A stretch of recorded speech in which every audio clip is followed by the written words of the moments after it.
Hi friends, అందరికీ నమస్కారం. Welcome to our channel. నేను లావణ్య. ఈరోజు వీడియోలోకి అయితే వెళ్దాం. ముందుగా నా ఛానల్ని సబ్స్క్రైబ్ చేసుకున్న వాళ్ళందరికీ థ్యాంక్ యూ సో మచ్ అండి. నా వీడియోస్ చూస్తున్న వాళ్ళందరికీ కూడా థ్యాంక్ యూ సో మచ్ అండి. నా వీడియో కనుక నచ్చినట్టయితే లైక్ చేయండి, షేర్ చేయండి, కామెంట్ చేయండి, సబ్స్క్రైబ్ కూడా చేసుకోండి. ముందుగా ఇప్పుడు వీడియోలోకి వెళ్దాం. నేను పుట్నాల చట్నీ చేసుకుందాం అనుకుంటున్నాను. దానికోసం స్టవ్ పైన ఒక కడాయిని పెట్టుకొని పల్లీలు, కారానికి సరిపడా పచ్చిమిర్చిలను వేసుకొని దోరగా వేయించుకుంటున్నాను. మరొక పక్కన వేడి నీళ్ళు కోసం అనేసి వేడి నీళ్ళను వేడి చేసుకుంటున్నాను. పల్లీలు, పచ్చిమిరపకాయలు ఇలా దూరగా అయ్యేంత వరకు వేయించుకోవాలి. ఇప్పుడు పుట్నాలను వేసుకొని 1 నిమిషం పాటు ఫ్రై చేసుకోవాలి. పుట్నాలు ఎలాగూ వేగిపోయే ఉంటాయి, కాకపోతే వేసుకున్న తర్వాత 1 నిమిషం పాటు ఇలా వేయించుకొని పక్కన పెట్టుకొని చల్లారి పెట్టుకుందాం. దోశ పిండిని తీసుకుందాం. దోశకు సరిపడా పిండిని తీసుకుందాం. నేను 4-5 రోజులకు సరిపడా ఒకేసారి రుబ్బి పెట్టుకుంటాను. అందుకోసము ఎప్పటికప్పుడు ఇలా కొద్ది కొద్దిగా పిండిని తీసుకొని ఉప్పు, వాటర్ వేసుకొని కలుపుకుంటాను. ఇలా దోశ పిండి కన్సిస్టెన్సీలో కలుపుకోవాలి. ఈ పల్లీలు, పుట్నాలు చల్లారిపోయాయి కదా, వీటిని ఇప్పుడు ఒక మిక్సీ జార్ తీసుకొని అందులో వేసుకుందాం.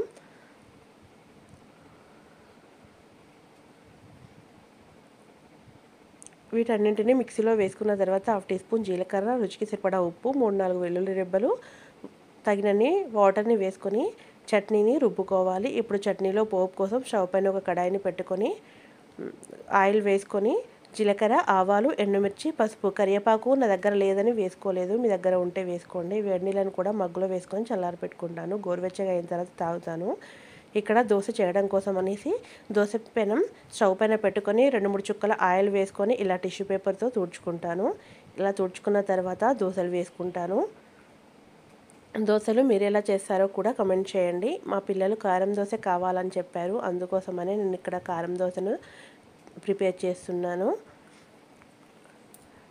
పిల్లలు స్కూల్కి వెళ్ళేంత వరకు చాలా హడావిడి ఉంటుంది. అందరింట్లోనే అలాగే ఉంటుంది కదా. అలాగే దోశలను వేసుకుంటున్నాను. ఇది కూడా కారం దోశనే. 2 పిల్లలు కారం దోశనే కావాలని చెప్పారు, కాబట్టి ఇద్దరికి కారం దోశనే వేసి ఇస్తున్నాను. ఇది నేను ఇంట్లో తయారు చేసుకున్న వెల్లుల్లి కారం, దాన్ని వేస్తాను. అప్పుడప్పుడు పుట్నాల పొడి, పల్లీల పొడి కూడా వేస్తూ ఉంటాను. ఈరోజైతే ఇలా వేశాను. ఇక్కడ పిల్లలిద్దరికీ బ్రేక్ఫాస్ట్ పెట్టడం అయిపోయింది. పిల్లలు స్కూల్కి వెళ్ళారు. ఇప్పుడు నేను లెమన్, హనీ వాటర్ కోసం అనేసి వాటర్ని వేడి చేసుకొని ఇలా లెమన్, హనీ వేసుకొని ఇలా తాగుతూ ఉంటాను. నేను, మా హస్బెండ్ ఇలా తాగుతూ ఉంటాము. రెగ్యులర్గా అయితే తాగము, కాకపోతే అప్పుడప్పుడు అయితే తాగుతూ ఉంటాము. ఇక్కడ మా హస్బెండ్ కూడా ఆఫీస్కి వెళ్ళే టైం అయిందనేసి బ్రేక్ఫాస్ట్ చేయమని చెప్పారు. మా హస్బెండ్కి కూడా నేను బ్రేక్ఫాస్ట్ ప్రిపేర్ చేస్తున్నాను.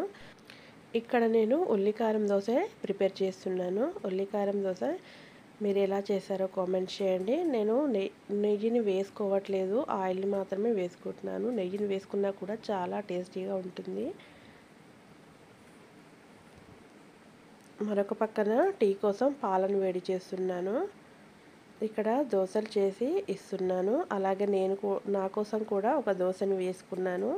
నాకు కోల్డ్ బాగా ఉంది కదా, అందుకోసం ఏమీ తినాలనిపించట్లేదు. ఒక దోశ మాత్రం తిన్నాను, ఎందుకంటే మెడిసిన్ వేసుకోవాలి కదా, అందుకోసం అనేసి ఒక దోశనైతే తిని మెడిసిన్ అయితే వేసుకున్నాను. నేను ఇక్కడ మసాలా టీని ప్రిపేర్ చేస్తున్నాను. మసాలా టీ కోసం స్టవ్ పైన గిన్నె పెట్టుకొని 1 గ్లాస్ వాటర్ని వేసుకున్నాను. ఇక్కడ 5-6 మిరియాలు, 1/2 ఇంచు దాల్చిన చెక్క, 2 లవంగాలు, 2 యాలకులను వేసుకొని కచ్చాపచ్చాగా దంచుకోవాలి. ఇలా కచ్చాపచ్చాగా దంచుకున్న తర్వాత 1 నుంచి 1.5 ఇంచు వరకు అల్లం వేసుకొని కూడా దంచుకోవాలి.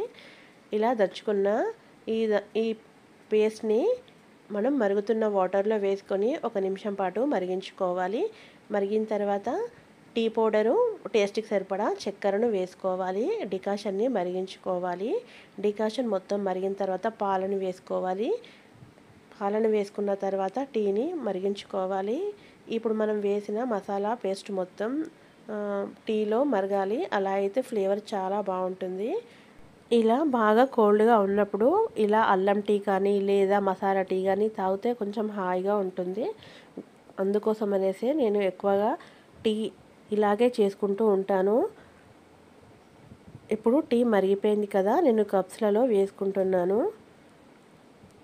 మసాలా టీ మీరు ఎలా చేస్తారో కూడా కామెంట్ చేయండి. నేనైతే ఇలానే తయారు చేస్తూ ఉంటాను.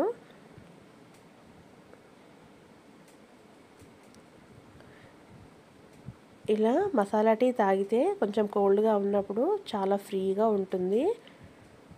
ఇప్పుడు పిల్లలు స్కూల్కి వెళ్ళిపోయిన తర్వాత ఒకసారి మొత్తం గ్యాస్ని, కిచెన్ ప్లాట్ఫామ్ని మొత్తం క్లీన్ చేసుకుంటాను.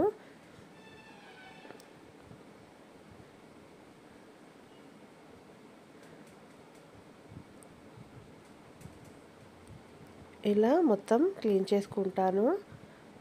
ఇలా క్లీన్ చేసుకున్న తర్వాత పిల్లలకి టమాటో రైస్ కావాలని చెప్పారు. అందుకోసం టమాటో రైస్ కోసం అనేసి నేను రైస్ కడిగి నానబెట్టుకుంటున్నాను.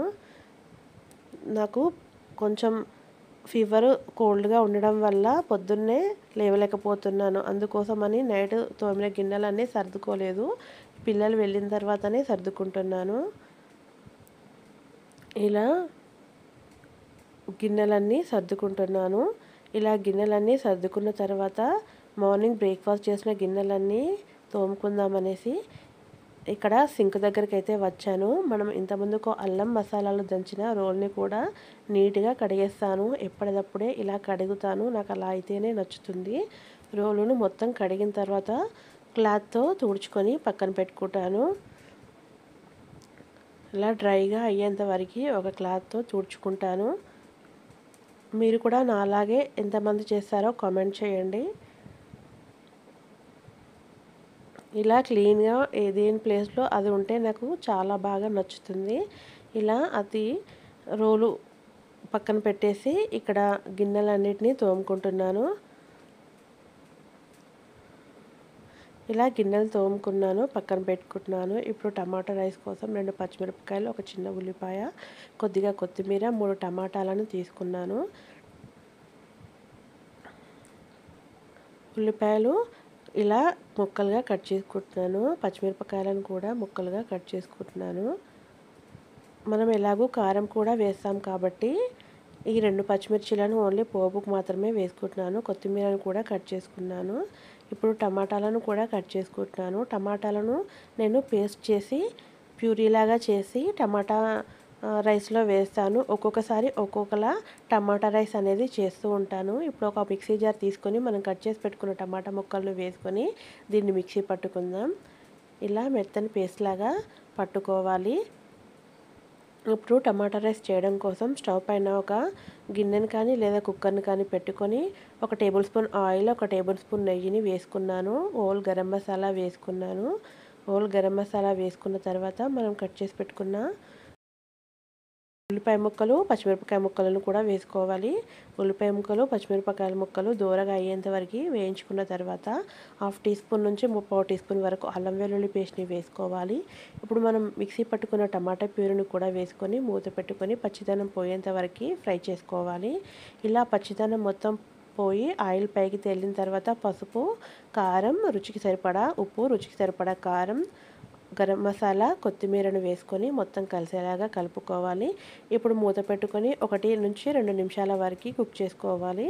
ఇలా ఆయిల్ పైకి తేలిన తర్వాత మనం కడిగి పెట్టుకున్న బియ్యాన్ని వేసుకోవాలి.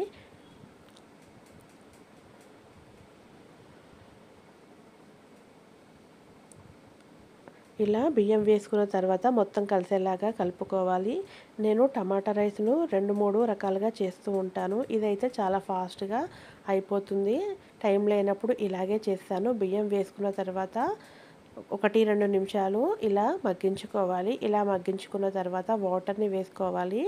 నేను రైస్ నానబెట్టుకున్నాను కాబట్టి 1.5 గ్లాసుల బియ్యానికి 2 గ్లాసుల వాటర్ వేసుకున్నాను. ఇప్పుడు రైస్ మొత్తం కుక్ చేసుకోవాలి. ఉడికేంత వరకు కుక్ చేసుకోవాలి. నాకైతే హై ఫ్లేమ్లో 3 విజిల్లకైతే రైస్ మొత్తం పర్ఫెక్ట్గా కుక్ అయిపోయింది. మీ కుక్కర్ని బట్టి మీరు విజిల్ పెట్టుకోండి, లేదా గిన్నెలోనైనా వండుకోవచ్చు. టమాటా రైస్ రెడీ అయిపోయింది. ఇప్పుడు నార్మల్ వైట్ రైస్ కోసం అనేసి బియ్యం తీసుకొని వాష్ చేసుకుంటున్నాను. బియ్యాన్ని 2-3 సార్లు శుభ్రంగా కడుక్కొని వాటర్ వేసుకొని పక్కన పెట్టుకొని నానబెట్టుకుంటున్నాను. ఇప్పుడు మా హస్బెండ్ తోటకూర తెప్పించారు. తోటకూర ఫ్రై చేయమని చెప్పారు. దానికోసం అనేసి తోటకూరను ఒలుచుకుంటున్నాను. అలాగే పచ్చిమిర్చి కూడా తీసుకొచ్చారు. పచ్చిమిర్చిలను స్టోర్ చేసుకునేటప్పుడు ఒక బాక్స్లో అడుగున టిష్యూ కానీ లేదా ఒక పేపర్ కానీ వేసుకొని ఇలా తొడిమెలను తీసుకొని మూత పెట్టుకొని పెట్టుకుంటే ఒక 10-15 డేస్ అయినా కూడా చాలా ఫ్రెష్గా ఉంటాయి. ఇక్కడ తోటకూరను కూడా ఏరుకుంటున్నాను. తోటకూర కాడలు ముదురుగా ఉన్నాయి. ముదిరిన కాడలకి ఆకులు మాత్రమే తీసుకుంటున్నాను. ఇలా ఒక్కొక్కసారి గడ్డి అలా వస్తుంది కదా, గడ్డిని తోటకూరను ఇలా నీట్గా సపరేట్ చేసుకుంటున్నాను. ఇలా సపరేట్ మొత్తం చేసుకొని పక్కన పెట్టుకుంటున్నాను.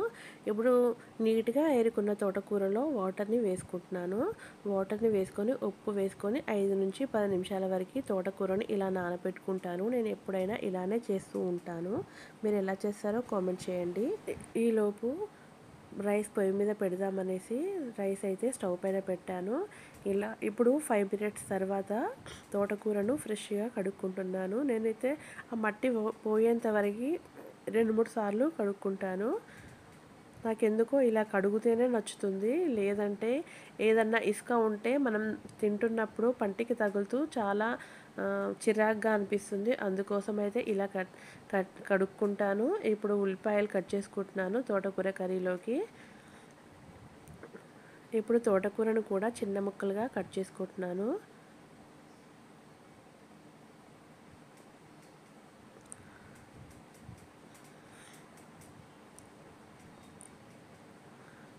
తోటకూరను మొత్తం ఇలా కట్ చేసుకొని పక్కన పెట్టుకుంటున్నాను.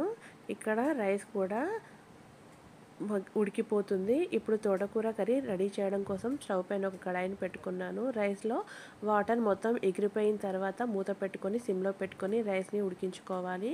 ఇప్పుడు కడాయి వేడెక్కిన తర్వాత మినపప్పు, శనగపప్పు, పెసరపప్పు, జీలకర్ర, ఎండుమిర్చి, వెల్లుల్లిపాయలను వేసుకున్నాను. ఇక్కడ కట్ చేసి పెట్టుకున్న ఉల్లిపాయ ముక్కలను కూడా వేసుకున్నాను.